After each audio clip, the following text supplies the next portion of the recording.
I almost ignored the order when I saw the address. Greenwood Cemetery, midnight delivery. At first, I thought it was a prank, but the instructions seemed legit. Go to the caretaker's office near the old chapel.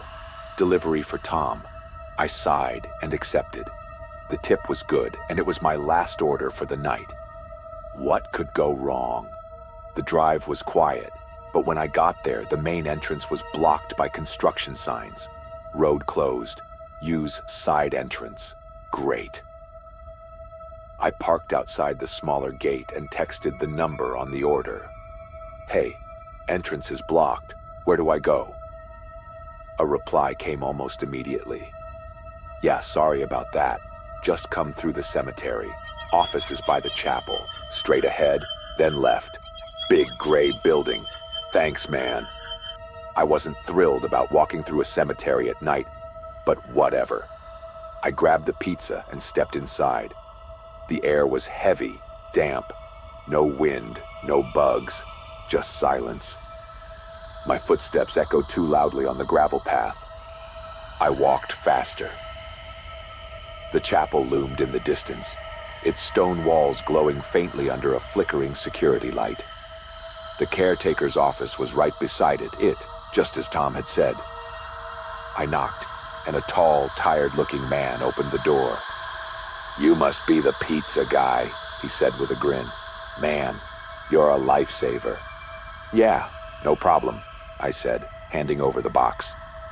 He dug into his pocket and handed me a $10 bill. For the trouble. I know it's a weird gig. I laughed. Hey, food's food, enjoy. Tom nodded and shut the door. That was it. Just a hungry guy working the night shift. Then I started walking back. Maybe it was the fog rolling in, or maybe I just wasn't as focused now that my job was done. But the cemetery felt different. The headstones looked closer together, the trees taller, their branches clawing at the sky. The path, which had seemed so clear before, now twisted through the graves, like it wanted me lost. Then I heard it. A soft shuffle behind me. Shuffle. I stopped, listened. Silence. I turned my head, scanning the shadows. Nothing moved, just rows of old stones and bare trees.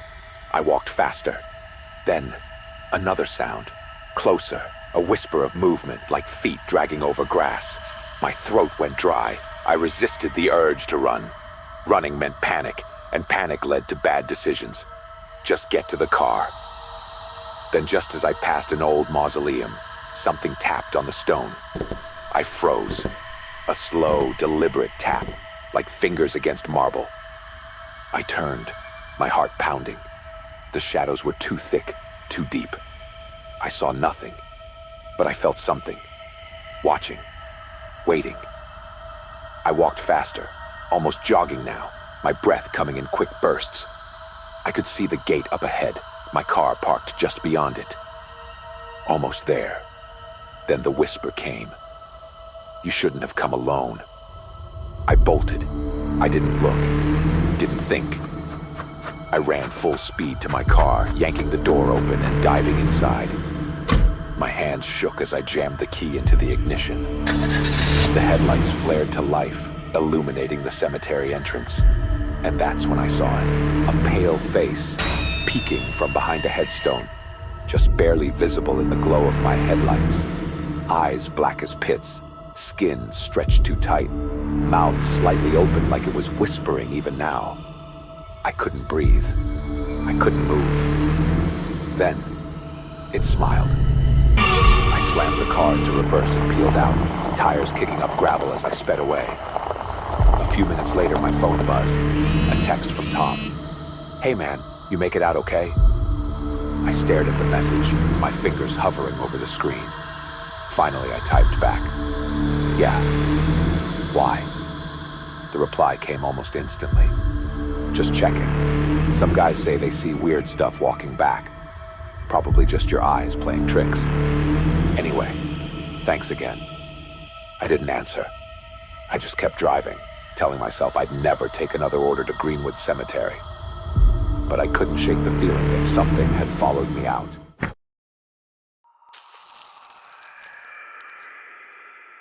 I took the night shift delivering pizzas because I needed the cash.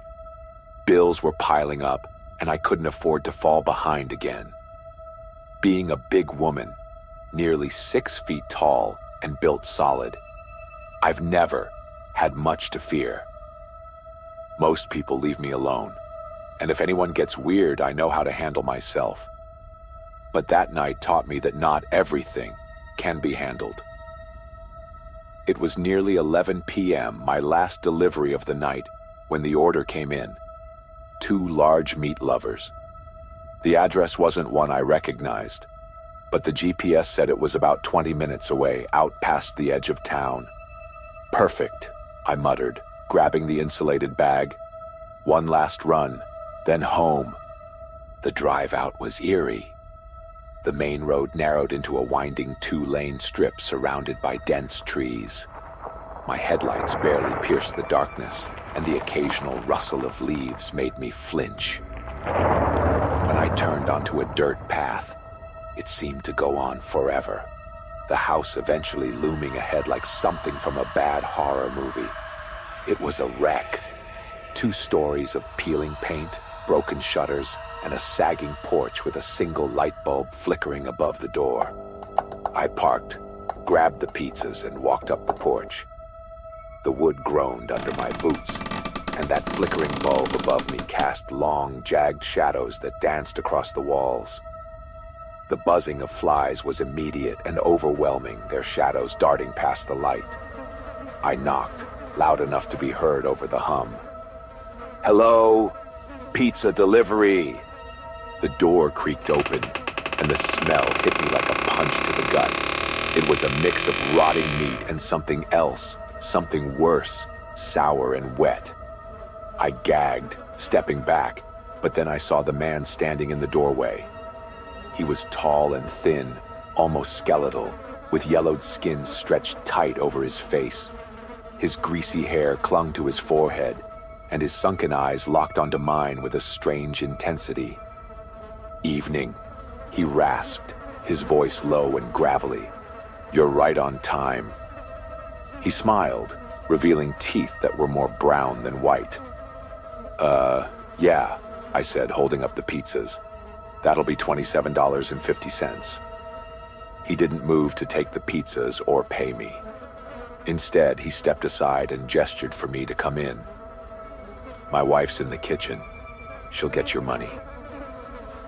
Something about the way he said it made my skin crawl.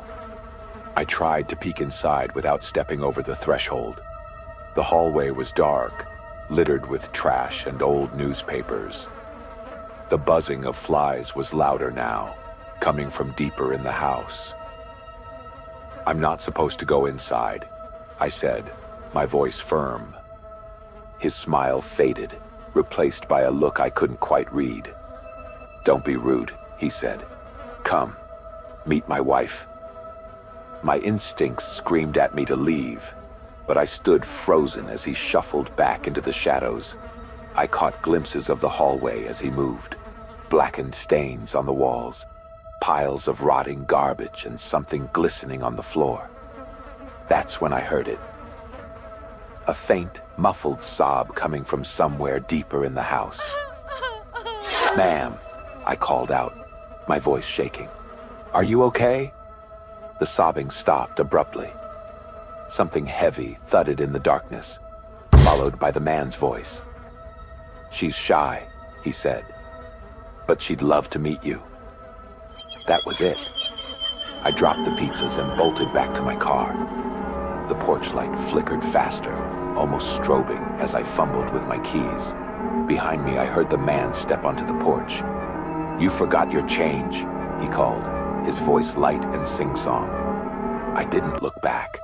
The engine roared to life, and I sped down the driveway, gravel spraying under my tires. In the rearview mirror, I saw him standing at the edge of the driveway, his hand raised in a lazy wave. When I got back to the shop, my manager saw my face and asked what was wrong. I told him everything. He frowned, muttering, "That place again?" "What do you mean?" I asked, still shaken. He sighed. That house has been abandoned for years. Nobody's supposed to be out there. I didn't believe him at first, but the next day, the police went to check it out. They found nothing. No man, no wife, no signs of anyone living there. Just piles of trash, animal carcasses, and a stench that made the officers gag. They told me it was probably squatters. Maybe it was, but sometimes, late at night, I think about that man and the way he smiled at me, and I know I'll never set foot on that road again.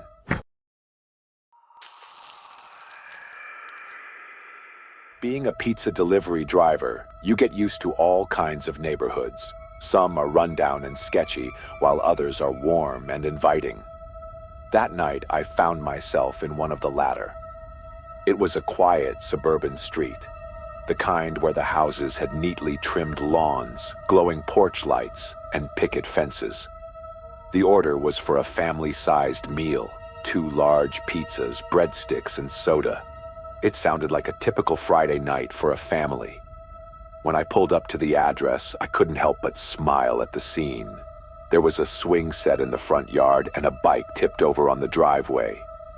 Through the window, I saw 2 kids darting around the living room while their parents laughed. I grabbed the pizza bag, made my way up the walkway, and rang the doorbell. Almost immediately, a woman opened the door with a warm smile. "Pizza's here," she called out. 2 kids ran up behind her, bouncing with excitement. The younger one, a little boy who couldn't have been older than 4, peeked out from behind her legs, while the older girl twirled around in pajamas. The mom handed me the cash and a generous tip, thanking me profusely. "Enjoy your night," I said, genuinely happy to see such a wholesome family moment. As I turned to leave, something caught my eye. A faint movement near the side of the house. I glanced over, expecting it to be a stray cat, or maybe the wind rustling the bushes.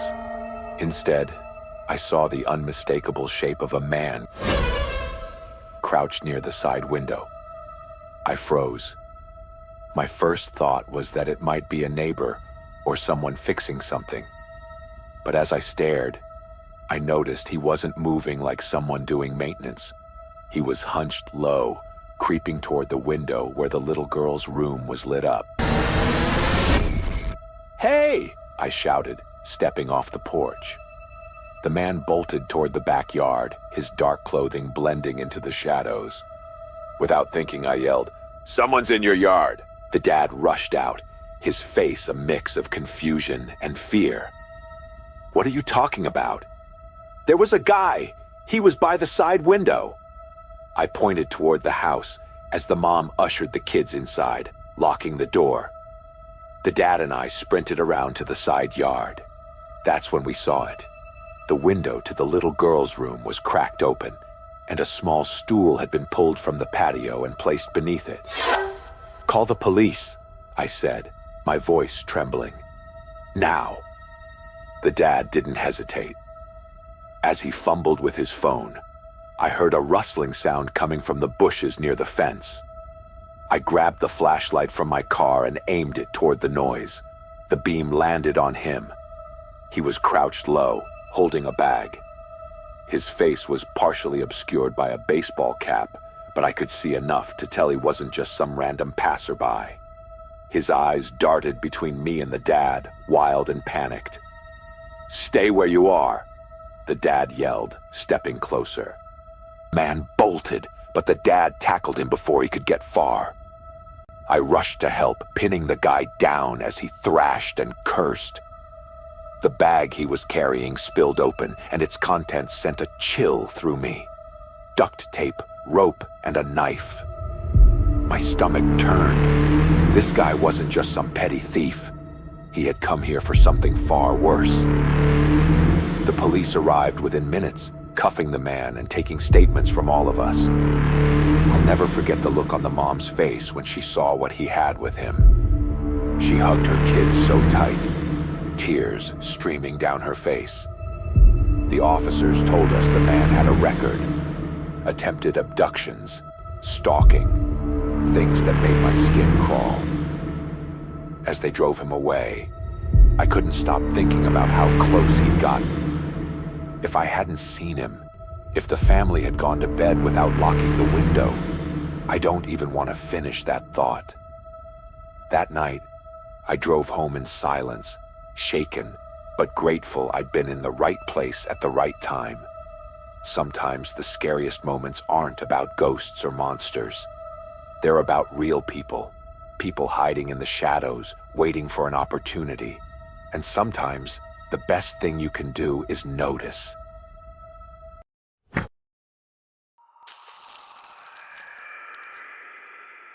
You know, when you work as a pizza delivery driver, you come across your fair share of weird situations. But nothing, and I mean nothing, prepared me for the night I got lost in the woods. It was late, probably around 10:30 p.m., and I was just finishing up my shift. The night had been quiet, the usual mix of rushed families and teenagers, too broke to tip. Just as I was getting ready to clock out, an order came through.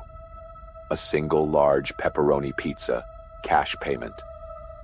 The address was on the outskirts of town, a place I wasn't familiar with. My manager, Mike, tossed me the ticket and said, "Last one for the night. You're good after this."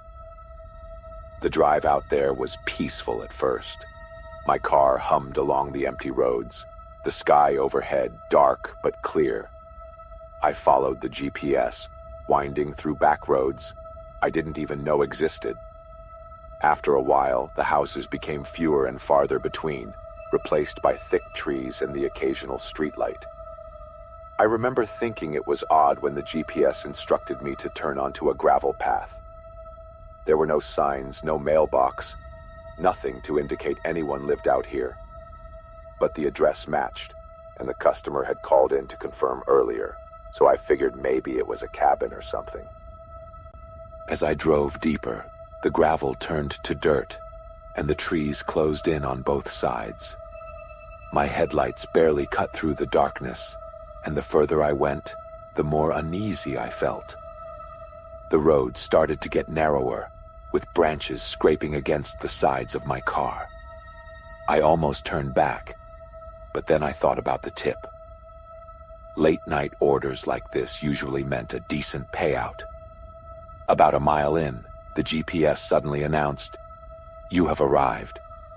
I stopped the car and looked around. There was nothing. No house, no lights, no sign of life. Just trees swaying in the wind. I pulled out my phone to double-check the address, but of course, there was no signal. Great. I rolled down the window and called out, "Hello? Pizza delivery." Silence. The only sound was the wind and the faint rustling of leaves. For a second, I considered just heading back and calling it a loss. But then, I noticed something in the distance. What looked like a faint light flickering through the trees. Against my better judgment, I grabbed the pizza and started walking toward it. The path was uneven, and the further I went, the harder it was to see. The light seemed to grow brighter, like a lantern swaying gently in the breeze. When I got close enough, I saw it wasn't a house at all. It was an old, rusted lamppost standing in the middle of a clearing, its bulb barely hanging on. Beneath it, there was a small wooden table with a note pinned to it. The note read, "Leave the pizza here." At this point, every alarm bell in my head was going off. But the rational part of me, maybe the tired, overworked part, told me this was just some eccentric customer. I set the pizza on the table, turned to head back to my car, and that's when the first raindrop hit my face. Within seconds, the sky opened up and a torrential downpour came crashing down. I sprinted back toward the road, slipping and stumbling over roots and rocks. By the time I reached my car, I was soaked to the bone. I jumped in and tried to start the engine, but it wouldn't turn over. The battery was dead. My headlights flickered once, then went out completely, leaving me in total darkness. That's when I saw it. A figure, standing just at the edge of the trees.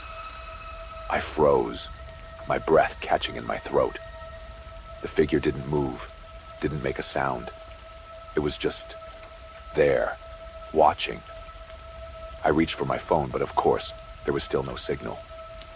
I honked the horn, hoping to scare them off, but it only made the silence feel heavier. The rain pounded against the car, and the windows started to fog up. When I wiped the glass, the figure was closer. Make out any details, just a tall, shadowy silhouette with no discernible features. I locked the doors and sat there, heart racing, unsure of what to do. Minutes passed. The figure didn't move, didn't come closer. It just stood there, like it was waiting for something. Finally, the rain began to let up, and I decided I couldn't just sit there. I grabbed my flashlight from the glove box and stepped out, keeping the beam trained on the figure. "Who are you?" I shouted. "What do you want?" No response. I inched closer, the beam of light shaking in my trembling hand. When I got within a few feet, the figure suddenly vanished. One moment it was there, and the next, it was gone. I turned around to run back to my car, but something caught my eye. A trail of muddy footprints leading away from the clearing. They weren't mine, and they were heading deeper into the woods. I didn't wait to find out where they led. I got back into my car, locked the doors again, and spent the rest of the night staring into the darkness, waiting for daylight. When the sun finally rose, I found a passing hiker who helped jumpstart my car. I didn't tell them what happened. I didn't think they'd believe me. I quit the job a week later. I still don't know who or what I saw that night. But sometimes, when I'm alone, I swear I can feel eyes watching me from the shadows.